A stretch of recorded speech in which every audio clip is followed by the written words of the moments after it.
बिस्मिल्लाहिर्रहमानिर्रहीम। अस्सलाम वालेकुम students, welcome to my YouTube channel. मैं हूं आपके साथ सरखुरम शहज़ाद। स्टूडेंट्स, पिछली वीडियो में हमने एक्सरसाइज 1.3 का पहले 5 क्वेश्चंस को सॉल्व किया था। तो आज की इस वीडियो में हम जो एक्सरसाइज 1.3 के जो रिमेनिंग क्वेश्चंस हैं, क्वेश्चन नंबर 6, 7, 8 और 9, इंशाल्लाह उनको सॉल्व करेंगे, समझेंगे। तो वीडियो से पहले मैं आप लोगों से गुजारिश करूँगा, जो लोग चैनल पे नए हैं वो चैनल को सब्सक्राइब कर दें और शुरू करते हैं। तो क्वेश्चन नंबर 6 की स्टेटमेंट सबसे पहले हम पढ़ेंगे स्टूडेंट्स। स्टेटमेंट क्या है? The sum of ages of father and son is 72 years. यानी वो ये कहना चाह रहा है कि बेटे और बाप की जो एज को प्लस किया जाए तो टोटल बनता है 72 ईयर्स। 6 ईयर्स अगो, यानी 6 साल पहले, 6 साल पीछे, the father's age was 2 times the age of son. यानी 6 साल पीछे चले जाएं तो वालिद की जो एज थी, यानी फादर की, बाप की जो उम्र थी, वो बेटे की उम्र का दुगना थी। What was son's age 6 years ago, तो फिर 6 साल पहले बेटे की उम्र कितनी थी? ये क्वेश्चन स्टूडेंट्स बहुत ही आसान क्वेश्चन है। इसको भी इंशाल्लाह हम उस तरह नंबर्स को लेट करके सॉल्व करेंगे। बहुत इजी है, बस इसको थोड़ा सा समझने की ज़रूरत है आप लोगों को। इसमें एक छोटा सा कॉन्सेप्ट है 6 साल पहले का। पहली बात उसने ये कर दी है कि अभी 6 साल के बाद, यानी दोनों की एज का टोटल किया जाए, सम किया जाए तो वो बनता है 72। और अगर 6 साल पीछे चले जाएं तो फिर फादर की जो उम्र थी वो बेटे की उम्र का दुगना थी। मतलब अगर बेटे की उम्र पीछे 5 साल, 6 साल पहले जो ना वो 10 साल थी, तो वालिद की 20 साल होगी। तो 6 साल पहले what was son's age 6 years ago, तो 6 साल पहले बेटे की उम्र क्या थी? तो हम इसको शुरू करते हैं। सबसे पहले हम लेट कर लेते हैं स्टूडेंट्स। हम लेट करेंगे let father's age is X, के वालिद की जो एज है, उम्र है, वो एक्स है, and son's age is Y, और बेटे की उम्र जो है ना वो वाई है। ये हमने अपनी तरफ से लेट कर लिया। इस तरह के जो भी क्वेश्चंस होते हैं उनको इस तरह वेरिएबल्स को लेट करके सॉल्व किया जाता है। तो फादर की एज को हम लेट कर लिया एक्स और बेटे की उम्र को लेट कर लिया Y. According to the condition, अब यहाँ पे स्टूडेंट्स थोड़ा सा समझने की ज़रूरत है। उसने हमसे ये बोला था कि बेटे और वालिद की उम्र को टोटल किया जाए तो होता है 72 ईयर्स। अब ये जो 72 साल बन रहे हैं, ये उनकी उम्र दोनों की 6 साल के बाद उनकी उम्र को टोटल करने से बन रहे हैं। यहाँ से ये कंसेप्ट, ये बात आपने ज़रा गौर से समझनी है। ये जो 72 साल उम्र बन रही है, ये दोनों की एज 6 साल के बाद उनको प्लस करने से, टोटल करने से 72 ईयर्स बन रही है। जबकि हमने फाइंड करनी है बेटे की उम्र 6 साल पहले। तो इसका मतलब है यहाँ पे हम डायरेक्ट इस तरह ये नहीं लिखेंगे X plus Y is equal to 72 years. इस तरह तो गलत हो जाएगा। इसका तो मतलब है कि हम जो ना वो बात कर रहे हैं 6 साल पहले की, जबकि वो ये कहना चाह रहा है कि 6 साल के बाद जो उन दोनों की एज का टोटल करें तो 72 ईयर्स बनता है। तो हम इसको इस तरह अकॉर्डिंग लिखेंगे यहाँ पे, अकॉर्डिंग टू द कंडीशन, यानी एक्स प्लस 6, यानी एक्स में 6 साल ऐड हुए और वाई प्लस 6, वाई में भी 6 साल ऐड हुए, फिर दोनों का टोटल किया, प्लस किया, इज इक्वल टू 72। ये वाले स्टूडेंट्स, ये वाला पॉइंट इस क्वेश्चन में समझने वाला था। मोस्टली स्टूडेंट्स गलती कर जाते हैं, फादर की एज लेट कर ली एक्स और बेटे की कर ली वाई, तो उन दोनों को X plus Y is equal to 72 equation बना दी। ऐसा नहीं है। क्वेश्चन की स्टेटमेंट को भी आपने देखना है कि वो कहना क्या चाह रहा है। ये जो टोटल हुआ है, ये 6 साल के बाद उनकी उम्र को टोटल करने से 72 ईयर्स बना है। तो इसलिए फादर की एज में भी 6 प्लस करना पड़ेगा, बेटे की एज में भी 6 प्लस करना पड़ेगा, फिर दोनों का सम लेंगे, यानी टोटल लेंगे तो इक्वल लिखेंगे 72 ईयर्स। अब यहाँ से हम इस इक्वेशन को सॉल्व करते हैं। X plus Y age it is आ गया, 6 प्लस 6 में 6 ऐड किया तो 12 आ गया, इज इक्वल टू 72। अब ये 12 इधर प्लस हो रहा है, इसे हम उधर ले जाएंगे, इधर आके हो जाएगा ये माइनस। तो 72 में से 12 माइनस किया तो X plus Y is equal to 60 आ गया। ये हमारे जो है ना पास जो है ना वो एक इक्वेशन बन गई है, X plus Y is equal to 60। अच्छा, दूसरी बात उसने ये की थी कि 6 साल पहले, 6 years ago, father's age was 2 times the age of son. 6 साल पहले वालिद की जो उम्र थी वो बेटे की उम्र का दुगना थी। तो इसकी इक्वेशन कुछ इस तरह बनेगी। 6 ईयर्स अगो हम ये लिख देंगे x is equal to 2y, यानी ये देखें बेटे की उम्र को 2 से मल्टीप्लाई करेंगे तो फादर की एज बनेगी।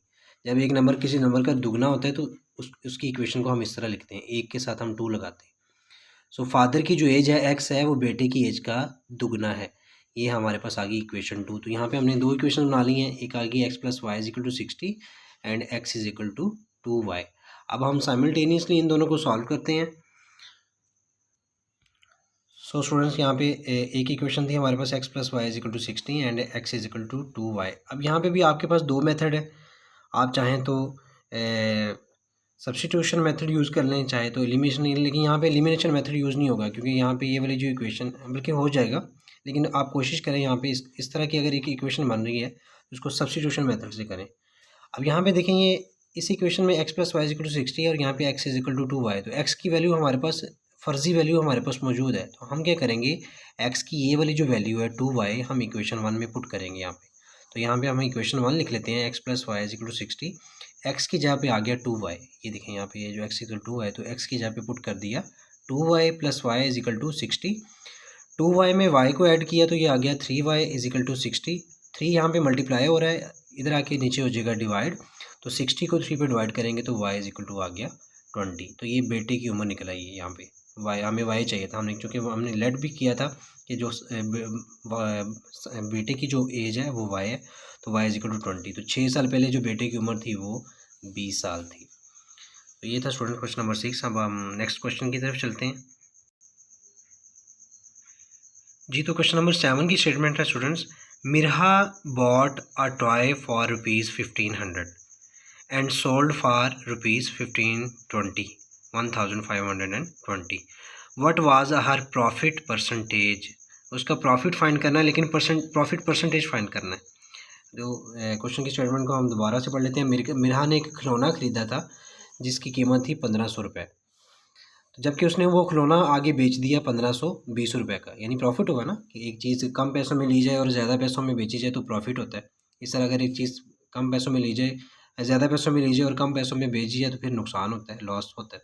यहाँ पे उसने 1500 रुपये में टॉय लिया था और 1520 रुपये में उसने सेल आउट कर दिया, तो यहाँ पे उसका 20 रुपये प्रॉफिट है। लेकिन हमने उसका प्रॉफिट नहीं फाइंड करना, हमने उसका प्रॉफिट परसेंटेज फाइंड करना है यहाँ पे। तो हम इसको सॉल्व करते हैं। सबसे पहले हम डाटा लिख लेते हैं यहाँ पे। जो टॉय की कॉस्ट प्राइस थी, यानी जिसे आप कीमतें ख़रीद कहते हैं, वो कीमत जिस पर हम कोई चीज़ ख़रीदते हैं उसे हम कॉस्ट प्राइस कहते हैं, कीमतें ख़रीद कहते हैं कॉस्ट प्राइस खिलौने की थी 1500 रुपये। और सेल प्राइस, यानी वो कीमत जिस पर हम कोई चीज़ बेचते हैं, वो सेल प्राइस जो है ना वो 1520 रुपये। तो प्रॉफिट परसेंटेज निकालने के लिए स्टूडेंट सबसे पहले आपके पास प्रॉफिट होना लाजमी है। प्रॉफिट निकालना आपने, सबसे पहले प्रॉफिट लाजमी निकालना आपने। प्रॉफिट परसेंटेज के फार्मूला में प्रॉफिट हमें चाहिए होता है। तो प्रॉफिट पहले हम फाइंड कर लेते हैं। प्रॉफिट का फाइंड करने का फार्मूला होता है sale price minus cost price. Sale price 1520 रुपये माइनस कॉस्ट प्राइस 1500 रुपये थी, तो 1520 में से 15 को माइनस कर दिया तो प्रॉफिट आ गया 20 रुपये। वैसे भी देखने से भी पता चल रहा है, अंडरस्टूड बात है कि 1500 रुपये में एक चीज़ खरीदी गई और 1520 रुपये में बेच दी है, तो 20 रुपये यहाँ पे उसको प्रॉफिट हो गया। अब हम चलते हैं, अब हम फाइंड करेंगे प्रॉफिट परसेंटेज। तो प्रॉफिट परसेंटेज स्टूडेंट्स होती है, प्रॉफिट परसेंटेज का जो फार्मूला होता है profit percentage is equal to profit over cost price multiply by 100% या 100। ये प्रॉफिट परसेंट का फार्मूला होता है स्टूडेंट। इसी तरह एक लॉस परसेंट का फार्मूला भी होता है जिससे हम नुकसान फ़ीसद कहते हैं, उसमें यहाँ पे लॉस आ जाता है, बाकी फार्मूला उसके लिए सेम है। तो यहाँ पे हम प्रॉफिट परसेंटेज का हमने फार्मूला लगाया जो कि होता है profit over cost price multiply by 100। अब प्रॉफिट कितना हुआ था हमें, 20 रुपये। मेरा को 20 रुपये प्रॉफिट हुआ था, प्रॉफिट की जगह पे 20 आ गया, डिवाइड बाय कॉस्ट प्राइस थी 1500 रुपये मल्टीप्लाई बाय 100। तो यहाँ पे देखें, यहाँ पे आपके पास दो ऑप्शन है कि 20 को 100 से मल्टीप्लाई करके 1500 पे डिवाइड कर दें, तो या 0 से 0 को 2 0 से 2 0 कटिंग कर दी, ऊपर 20 बचेगा, 15 पे डिवाइड करें तो ये 1.33% आ गया। तो 20 को 100 से मल्टीप्लाई करेंगे ये आ जाएगा 2000। 2000 को 1500 से मल्टीप्लाई करेंगे तो आएगा 1.33%। तो ये है उसका प्रॉफिट परसेंट। प्रॉफिट परसेंट याद रखना है, प्रॉफिट परसेंट फाइंड करने के लिए प्रॉफिट होना लाजमी है। तो हम नेक्स्ट क्वेश्चन की तरफ चलते हैं जी। तो स्टूडेंट्स क्वेश्चन नंबर 8 है यहाँ पे, the annual income of Tayyab is ₹9,60,000। यानी तैयब की जो सालाना आमदनी है, सालाना यानी पूरे साल की जो उसकी तनख्वाह है वो 9,60,000 रुपये है। वाइल जबकि दी एग्जेम्प्टेड अमाउंट इज़ ₹1,30,000। जबकि अच्छा, यहाँ पे स्टूडेंट एग्जेम्प्टेड अमाउंट क्या होती है? मैं पहले पूरी क्वेश्चन की स्टेटमेंट पढ़ता हूँ, फिर आपको मैं समझाता हूँ कि एग्जेम्प्टेड अमाउंट किसे कहते हैं। उस तैयब की सालाना जो आमदन है, जो तनख्वाह है, जो इनकम है, वो 9,60,000 रुपये है। एग्जेम्प्टेड अमाउंट जो है वो 1,30,000 रुपये है। How much tax would he पे, वो वुड ही हैव टू पे एट द रेट ऑफ 0.75%।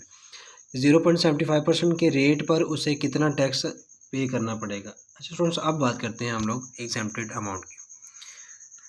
किसी भी शख्स की जो सैलरी होती है, उसमें जो एग्जेम्प्टेड अमाउंट होती है, हम उस अमाउंट को कहते हैं जिस अमाउंट पर टैक्स लागू नहीं होता, यानी इसे हम रियायत भी कह सकते हैं, छूट भी कह सकते हैं। एग्जेम्पशन छूट को कहते हैं, रियायत को। जिस तरह आप एक दुकान पे चले जाएं कोई चीज़ ख़रीदने, तो वहाँ पे उन्होंने डिस्काउंट लगाया होता है 5%, 10%, 15%।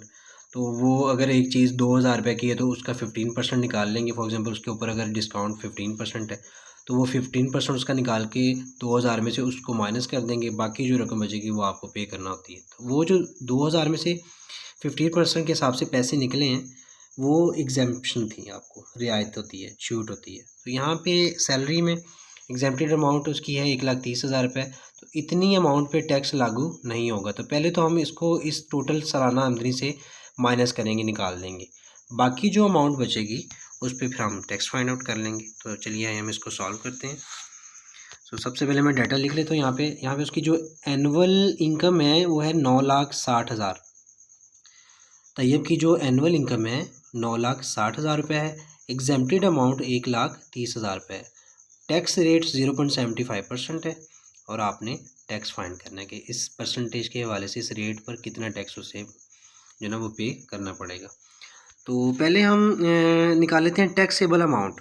अब टैक्सेबल अमाउंट क्या होता है? टैक्सेबल अमाउंट उन पैसों को कहते हैं जिन पर टैक्स लागू होता है, जिन पर आपको टैक्स अदा करना होता है।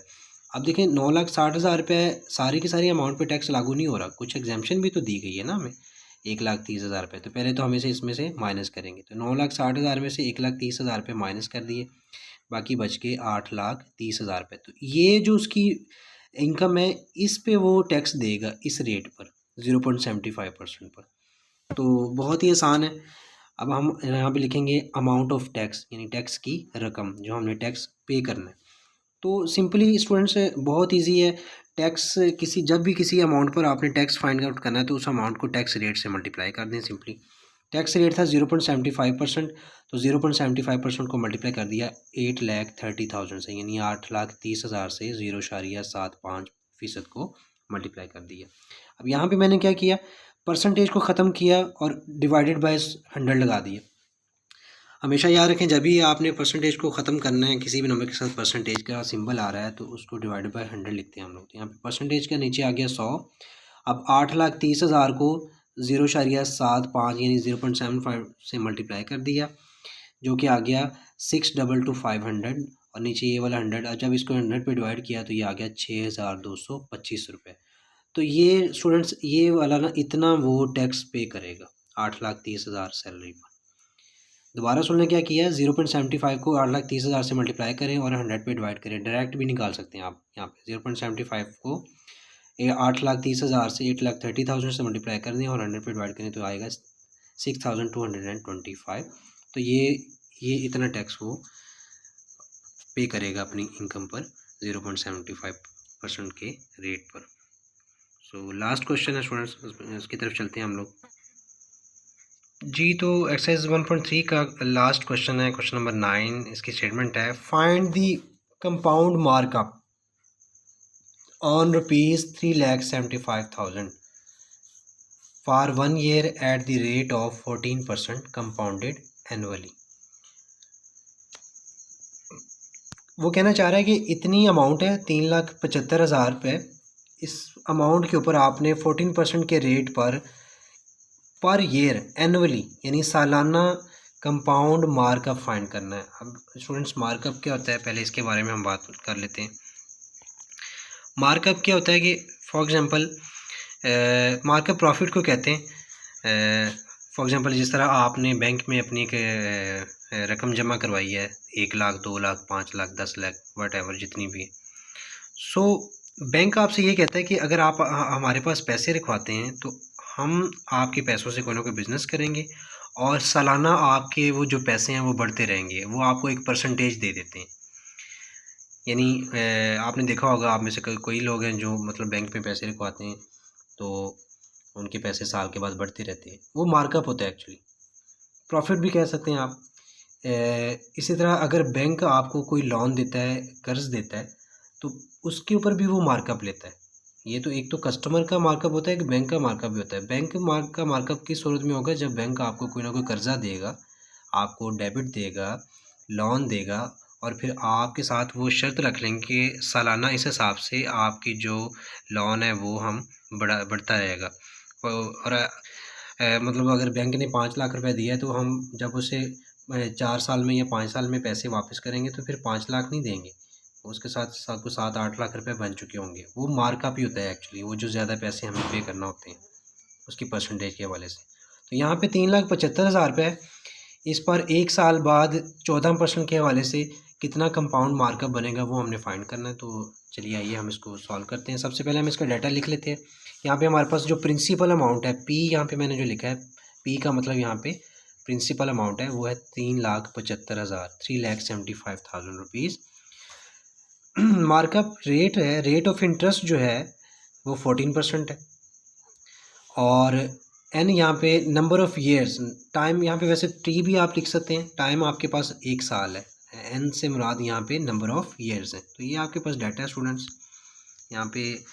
तो कंपाउंड मार्कअप या जो इंटरेस्ट होता है वो दो तरह का होता है, एक सिंपल होता है, कंपाउंड होता है। सिंपल इंटरेस्ट फाइंड करने का बहुत आसान फार्मूला होता है कि P into R into T divided by 100। ये आपने पहले भी सुना होगा कि आप प्रिंसिपल अमाउंट रेट और टाइम को मल्टीप्लाई करके 100 पे डिवाइड करते तो वो सिंपल इंटरेस्ट आपके पास आ जाता है। लेकिन यहाँ पे हमने फाइंड करना है कंपाउंड मार्कअप। तो कंपाउंड मार्कअप फाइंड करने के लिए पहले हमारे पास अमाउंट, पहले अमाउंट होना लाजमी है। अमाउंट चाहिए हमें, हमने ए निकाल लेंगे यहाँ पे पहले ए, फिर हम कंपाउंड इंटरेस्ट के लिए अमाउंट में से प्रिंसिपल अमाउंट को माइनस कर देंगे तो वो जो बाकी हमारे पास रकम बचेगी वो होगा कंपाउंड इंटरेस्ट। तो कंपाउंड इंटरेस्ट फाइंड करने का फार्मूला क्या है, सबसे पहले उसमें आपको फाइंड करना पड़ेगा अमाउंट, सिंपल अमाउंट। अमाउंट का फार्मूला क्या होता है, A is equal to P into P multiply 1+r/100 whole power T. यहाँ पे पी क्या है, ए है आपके पास अमाउंट, पी आपके पास है प्रिंसिपल अमाउंट, आर आपके पास रेट ऑफ इंटरेस्ट है और टी आपके पास टाइम है, किसमें, इन ईयर्स में, सालों में। और वैसे भी जो कंपाउंड इंटरेस्ट या सिंपल इंटरेस्ट होता है वो एनुअली लगता होता है, सालाना के हिसाब से। सो इसको सॉल्व करते हैं हम स्टूडेंट। सबसे पहले हम यहाँ पे ना ए फाइंड करेंगे, अमाउंट फाइंड करेंगे। अमाउंट आ गया तो अमाउंट में से प्रिंसिपल अमाउंट को माइनस कर देंगे जो, तो हमारे पास सिंपली इंटरेस्ट रेट आ जाएगा, कंपाउंड इंटरेस्ट आ जाएगा। तो चलिए आइए हम इसको सॉल्व करते हैं। तो फार्मूला लिख लिया हमने स्टूडेंट्स अमाउंट का, A is equal to P multiply 1+r/100 whole power T. अब हम बारी बारी इनकी वैल्यूज़ लगाएंगे। A is equal to principal amount हमारे पास 3,75,000 है, मल्टीप्लाई ब्रैकेट वैसे ही आ गई as it is 1 plus interest जो रेट है वो 14% है तो 14 आ गया over 100 as it is whole power. Time हमारे पास 1 साल का था क्योंकि आपने 1 ईयर उसने लिखा हो ना, हमसे पूछा होगा कि 1 ईयर का कितना कंपाउंड इंटरेस्ट बनता है, मार्कअप बनता है। तो टी की जहाँ पे हम यहाँ पे 1 लगा देंगे। तो 3,75,000 एज इट इज़ मल्टीप्लाई, यहाँ पे हम एलसीएम ले लेंगे। इस तरह को एक सिंपल नंबर हो और एक फ्रैक्शन को प्लस माइनस करने का तरीकाकार मैंने पहले भी मैं बता चुका हूँ, आज फिर बता देता हूँ, बहुत आसान है। एक तो क्या इसका एलसीएम होता है कि आप 1 के नीचे ओवर 1 लगा दें, फिर इस तरह कर लें। एक डायरेक्ट तरीकाकार है कि जिस तरह हम मिक्स फ्रैक्शन को ख़त्म करते हैं यहाँ पे हम वही करेंगे। ये देखें 100 को 1 से मल्टीप्लाई किया तो 100 1 ज़ा 100 और प्लस इसमें 14 प्लस कर दिया। यहाँ नीचे जो भी नंबर आ रहा होगा उसको साथ वाले नंबर से आपने करना है मल्टीप्लाई, और ऊपर वाले नंबर के साथ जहाँ पे अगर प्लस हो रहा है तो प्लस करेंगे, माइनस हो रहा है तो माइनस करेंगे। तो 100 को 1 से मल्टीप्लाई किया 100 और इसमें प्लस कर दिया 14 और डिवाइडेड बाई 100 को एज इट इज़ लिख दिया। ये 1 पावर यहाँ से ख़त्म हो जाएगी, इसको लिखने की ज़रूरत नहीं है। 3,75,000 एज इट इज़ लिखा, मल्टीप्लाई 100 में 14 को ऐड किया तो ये आ गया 114, 100 जमा 14 114 डिवाइड बाई 100। अब यहाँ पे आप क्या करेंगे, 3,75,000 को 114 से मल्टीप्लाई करें और 100 पे डिवाइड करें तो आपके पास आ जाएगा 4,27,500। तो आपके पास ये जो अमाउंट आ गई है टोटल वो 4,27,500 रुपये आ गई, ठीक है ना, ये मार्कअप के साथ। अब हमने कंपाउंड मार्कअप या कंपाउंड इंटरेस्ट फाइंड करना है, तो उसके लिए हम क्या करेंगे, अमाउंट में से प्रिंसिपल अमाउंट को कर देंगे हम लोग माइनस। तो कंपाउंड इंटरेस्ट का फार्मूला क्या होता है, amount minus P, principal amount A minus P. A आपने निकाला है 4,27,500 माइनस, और प्रिंसिपल अमाउंट थी 3,75,000, तो माइनस किया तो ये आ गया 52,500, 52,500। तो ये स्टूडेंट्स आपका आंसर आ गया, ये है कंपाउंड मार्कअप। सो ये था स्टूडेंट्स आज का लेक्चर। इसमें हमने एक्सरसाइज 1.3 का आखिरी 4 क्वेश्चंस को सॉल्व किया है। मैं उम्मीद करता हूँ कि आपको बहुत अच्छे से समझ आ गई होगी। इसी तरह चैनल को सपोर्ट करते रहें, मेरे साथ जुड़े रहें, मैथ को प्रैक्टिस किया करें। इंशाल्लाह आगे जाके भी आपको बहुत फ़ायदा होने वाला है। हम पूरी की पूरी बुक को इंशाल्लाह इसी तरह इजी वे से सोल्व करेंगे। और इंशाल्लाह फ़िज़िक्स के भी 2 लेक्चर्स मैंने अपलोड किए थे, आप उनको भी देखें। उसमें फर्स्ट चैप्टर के न्यूमेरिकल सॉल्व्ड है। सो इंशाल्लाह इसी तरह चैनल को सपोर्ट करते रहें, मेहनत करें, लगन से पढ़ें। और जो लोग चैनल पे नए हैं वो चैनल को सब्सक्राइब कर दिया करें, ये आप लोगों की तरफ से एक एप्रिसिएशन होती है। और वीडियोस को लाइक किया करें, कमेंट्स किया करें और शेयर किया करें। इजाज़त दें, इंशाल्लाह अगली वीडियो में मिलते हैं, तब तक के लिए अल्लाह हाफिज़।